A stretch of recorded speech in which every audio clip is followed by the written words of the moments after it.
শুরুতে জানিয়ে দেব ভারত সীমান্তে ড্রোন মোতায়েনের খবর ভুয়া বলছে প্রেস উইং।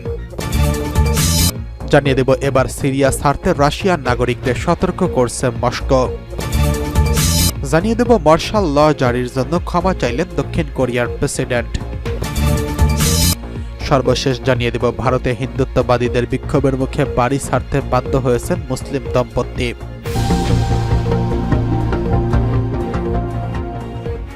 ভারত সীমান্তে ড্রোন মোতায়েনের খবর ভুয়া বলছে প্রেস উইং।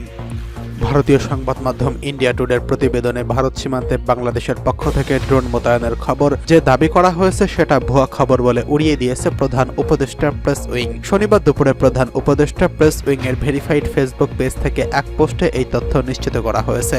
ওই পোস্টে বলা হয়, সীমান্তে ড্রোন মোতায়েন নিয়ে ভারতীয় সংবাদ মাধ্যম ভুয়া খবর ও বানোয়াট খবর প্রকাশ করেছে। প্রতিরক্ষা মন্ত্রণালয়ের একজন মুখপাত্র বলেছেন, বাংলাদেশ তার রুটিন কার্যক্রম ছাড়া দেশের অন্য কোনো অংশে কোনো ড্রোন মোতায়েন করেনি। খবরটি বাংলাদেশের বিরুদ্ধে একটি সাজানো অভিযানের অংশ। এর আগে ইন্ডিয়া টুডের প্রতিবেদনে বলা হয়, ভারতের পশ্চিমবঙ্গের কাছে তুরস্ক নির্মিত ড্রোন মোতায়েন করছে বাংলাদেশ। এমন খবরের ভিত্তিতে বাংলাদেশ সীমান্তে নজরদারি জোরদার করছে ভারত। এতে বলা হয়, বাংলাদেশের সাবেক প্রধানমন্ত্রী শেখ হাসিনার পতনের পর ঢাকা দিল্লি সম্পর্কের উত্তেজনার পারদ এখন তুঙ্গে। শেখ হাসিনার পর সীমান্ত জুড়ে উত্তেজনা আরও বাড়তে পারে এমন গোয়েন্দা তথ্যের পটভূমিতে নড়ে চড়ে বসেছে ভারত। সূত্রের দাবি, ভারত সীমান্তের কাছে তুরস্ক নির্মিত TB2 নামে মানববিহীন একটি UAV ড্রোন মোতায়েন করেছে বাংলাদেশ, যা যাচাই করে দেখেছে নয়াদিল্লি। গোয়েন্দা তথ্যের ভিত্তিতে ইন্ডিয়া টুডে বলছে, সীমান্তে মোতায়েন করা এসব ড্রোন গোয়েন্দা তথ্য সংগ্রহ এবং নজরদারি মিশনের জন্য পরিচালনা করে বাংলাদেশের সেনাবাহিনী। গত 5 আগস্ট সাবেক প্রধানমন্ত্রী শেখ হাসিনা পদত্যাগ করে ভারতে পালিয়ে যান। এরপর অন্তর্বর্তীকালীন সরকারের প্রধান উপদেষ্টা হিসেবে দায়িত্ব গ্রহণ করেন ডক্টর মোহাম্মদ ইউনূস। শেখ হাসিনা সরকার পতনের পর বাংলাদেশ ও প্রতিবেশী সম্পর্কের টানপোড়েন শুরু হয়, যা দুই দেশের সংখ্যালঘু ইস্যু সহ নানা ঘটনা প্রবাহে এই দ্বন্দ্ব বাড়তে থাকে। এদিকে এবার সিরিয়া ছাড়তে নাগরিকদের সতর্ক করছে রাশিয়া। বিদ্রোহীদের নতুন হামলার মুখে হঠাৎই উত্তপ্ত হয়ে উঠেছে সিরিয়ার পরিস্থিতি। দেশটির অন্যতম শহর আলেপ্পো নিয়ন্ত্রণ হারানোর পর একের পর এক আরও বড় শহর হারাচ্ছে বাশার আল আসাদ সরকার। এমন আবহে দ্রুত নাগরিকদের সিরিয়া ত্যাগ করার নির্দেশ দিয়েছে বাশার আল আসাদ সরকারের ঘনিষ্ঠ মিত্র রাশিয়া। বিবিসির প্রতিবেদন অনুসারে ইসলামপন্থী দল হায়াত তাহরি আল শামস HTS এর নেতৃত্বে বিদ্রোহীরা মাত্র এক সপ্তাহের মধ্যে দুটি বড় নগরী আলেপ্পো, হামা এবং হোমস নগরীর দিকে এগিয়ে আসছে। সেখানে বড় ধরনের লড়াইয়ের আশঙ্কায় লোকজন এরই মধ্যে শহর ছেড়ে চলে যেতে শুরু করছেন। বিদ্রোহীদের এই অগ্রযাত্রায় সিরিয়ার প্রেসিডেন্ট বাশার আল আসাদ এবং তার একনিষ্ঠ সমর্থক রাশিয়া ও ইরানের জন্য ঝুঁকি বেড়েছে। এরই মধ্যে নিউ ইয়র্ক টাইমস এক প্রতিবেদনে বলছে, ইসলামিক রেভলিউশনারি গার্ডস কর্পস কুদস ফোর্সেস সিনিয়র কমান্ডার, কয়েকজন কূটনৈতিক এবং তাদের পরিবার ও বেসামরিক ব্যক্তিদের সরিয়ে নিচ্ছে ইরান। ইরানের মতো একই পথে হেঁটেছে মিত্র রাশিয়াও। সিরিয়ার রুশ দূতাবাস এক বিবৃতিতে বলছে, সিরিয়ার কঠিন সামরিক ও রাজনৈতিক পরিস্থিতির কারণে দামেস্কে রাশিয়ান দূতাবাসে সিরিয়ায় বসবাসরত রাশিয়ান নাগরিকদের কাছে অপারেটিং বিমানবন্দরের মাধ্যমে বাণিজ্যিক ফ্লাইটে দেশ ছেড়ে যাওয়ার সম্ভাবনার কথা মনে করিয়ে দিচ্ছে।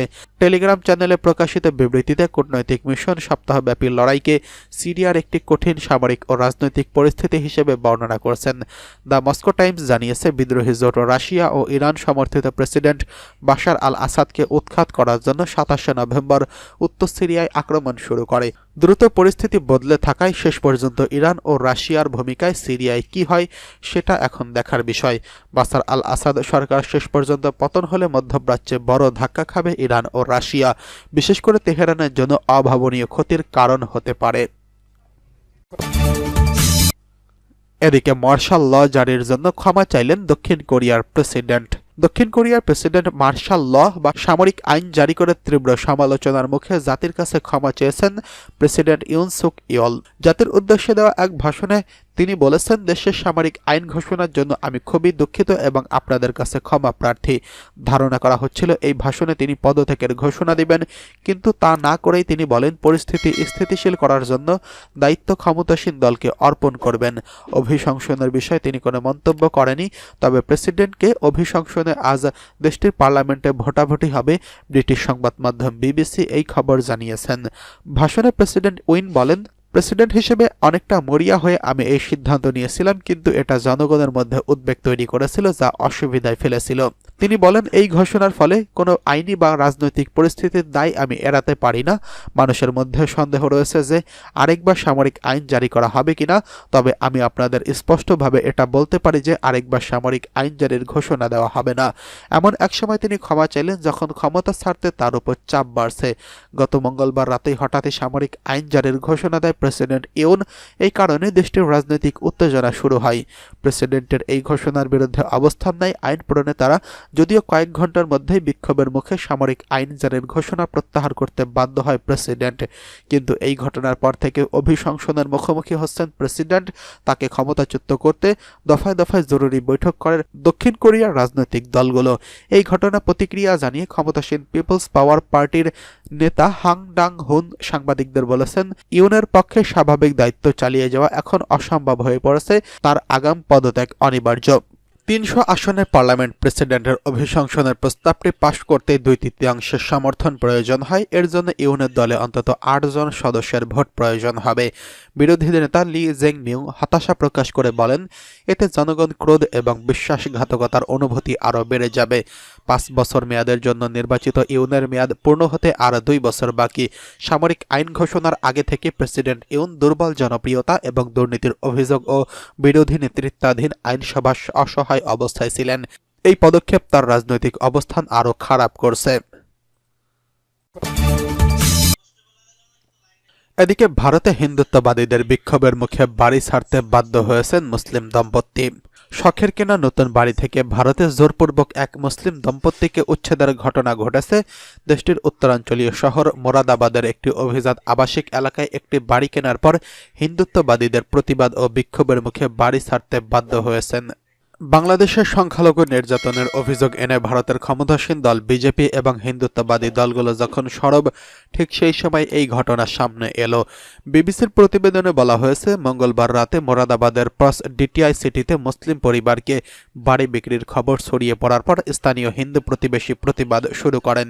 এক ভিডিওতে মেঘা আরোরা নামের এক প্রতিবাদকারী জানিয়েছেন, আমাদের মন্দিরের সামনে কোনো মুসলিম পরিবারকে আমরা সহ্য করতে পারি না।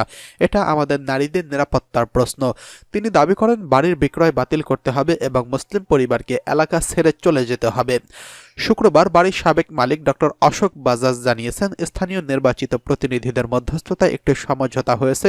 মুসলিম দম্পতি তাদের বাড়ি পুনরায় হিন্দু পরিবারের কাছে বিক্রি করে দেবেন।